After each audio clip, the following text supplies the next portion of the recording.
The Sacramento Kings have robbed the NBA as DeMar DeRozan every single night is looking like more and more of a steal for the Sacramento Kings, but it's not just him. Domantas Sabonis had an insane game winner, insane game overall. Malik Monk continues to be a beast, and Keon Ellis actually getting into the starting lineup for tonight's game ended up having a serious impact. And this was just one of the more wild games I've watched this entire NBA season. It felt like things were over. This team was out for the count, with about a minute left in this one, but heroics from DeMar, heroics from Sabonis, heroics from this entire Kings team led to a massive, timely W for Sacramento. So we're going to break down everything that's going on and frankly lean into why the Kings have absolutely pulled off a heist in bringing in DeMar DeRozan to this squad. So lots of stuff to break down in this video, but folks, again, I appreciate all the support we've been getting out here on the vids. Shout out to everyone that's in the comment section, hyping up as this Kings season moves along, an absolute roller coaster of a year. But regardless, we're going to be covering it here on Kings Digest, so you don't want to miss a single thing. And you're part of the 84% of our viewers that haven't hit the subscribe button just yet. Make sure you guys hit that sub button so you stay up to date with everything that's going on. We have a goal of 1,000 subscribers. We're just 300 away. So if you're tuning in the vids, haven't hit the subscribe button just yet, make sure you guys hit that sub button. But let's dive into what went down, because frankly, this is one of the more insane finishes to a game I've ever seen. Because what was it? The Kings down by about 7 down the stretch of this one, and DeMar DeRozan, again, not known, not regarded as an elite three-point shooter by any stretch, doesn't take a ton of those shots, but he had an extremely timely 4-point play, right? An unexpected guy to be able to knock that down, but had a crazy 4-point play to finish off this game. But, then Domantas Sabonis ended up having the clutch sort of rebound there. But guys like Terry, the Miami Heat brought a proper, punch to this Kings team, but they handled every single run, every single thing, and a large part beyond that sort of clutch shot by DeMar DeRozan, right, is every single moment that the Sacramento Kings need a timely bucket, they need something to go down, right?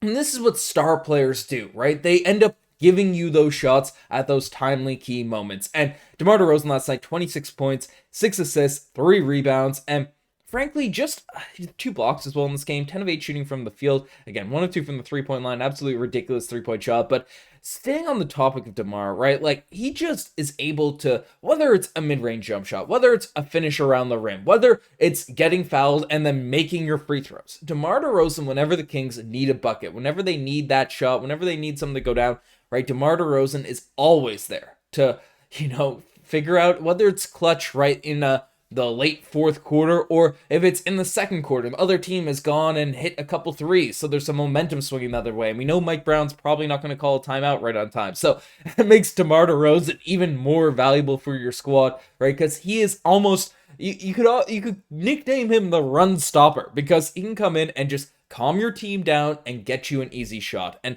the fact that, again, he was picked up as kind of like an underrated signing out there in this offseason, the fact that more teams weren't clamoring to bring this guy into their rotation, bring this guy into their team, including the Miami Heat, a team that they, was rumored to get DeMar DeRozan in the offseason as well. The fact that DeMar was, able to be plucked away, to bring to Sacramento is huge for this team. A massive free agent signing, so shout out to DeMar, man. Shout out to this guy, one of the most underrated players, not just in the NBA, but honestly one of the most underrated players of all time. Him being in Sac has been a huge positive to, bolster this team, bolster the offense, and bolster everything that's going on. But, it's not just him in terms of star players for this Kings roster, as obviously Domantas Sabonis, had that clutch moment in this game in terms of, getting things rolling out there, right? Domantas Sabonis in this one had 16 points, had 16 rebounds, 7 assists. Again, very timely shots himself. Obviously, Sabonis is a guy that, when you have a center that is capable of running the offense through him, I still think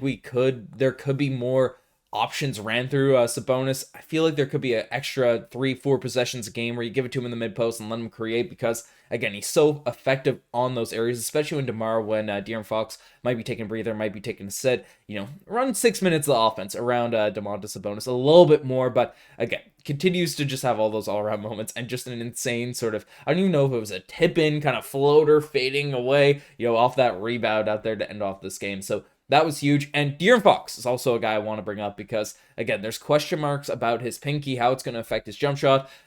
Today, didn't have an effect, right? He ended up having 28 points, 4 turnovers, but 1 assist. out there, 6 rebounds, 11 to 21 shooting from the field, and 3 of 6 from the 3-point line. Like, De'Aaron Fox, again, we're going to have to keep an eye out there on the 3-point shot because the percentages haven't been that great over the course of the season, but it is still a remarkably small sample size. And, we know De'Aaron Fox is that legitimate star, has long been that guy for the Sacramento Kings. So, again, hopeful that the 3-point shooting comes back into his own and we can just forget about the pinky ligament issues and, write that off as whatever it is. But, he was solid, and Keegan Murray continues to do different things. I'm just waiting for Keegan Murray to have that breakout stretch of games where that 3-point shot ends up going down, right? Because Murray has improved in all aspects of his game over the course of the season, but really, whether it's the defensive end, passing, slashing, everywhere.